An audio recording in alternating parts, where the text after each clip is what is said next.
دوست عزیزم دیگه چای واقعا نخور. به جای قند بیا این خرما شکلاتی رو درست کن. هم قوی هم خوشمزه. هسته‌های خرما رو در میاریم، به جای هسته مغز گردو میذاریم. بیایم به فکر سلامتی خودمون باشیم و قند از زندگیمون حذف کنیم. من از خرمای مضافتی استفاده کردم. شما از هر نوع خرمایی که دوست دارین استفاده کنید. همینطوری که دارین میبینین داخل خرما رو با مغز گردو پر میکنم.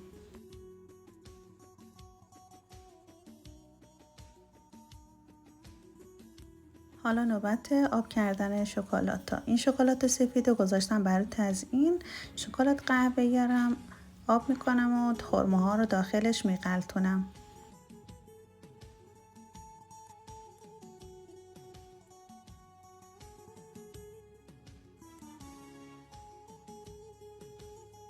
همینطوری که داریم میبینی شکلات ها آب شدن. مرحله بعدی خرماها رو داخل شکلات میذاریم و خوب میغلطونیم. به مدت 5 دقیقه داخل یخچال میذاریم.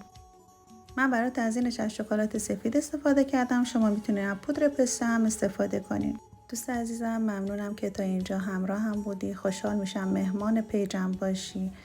امیدوارم که درست کنی و نوش جان کنی. ممنون میشم از پیج کوچیکم بیشتر حمایت کنید تا بیشتر دیده بشم.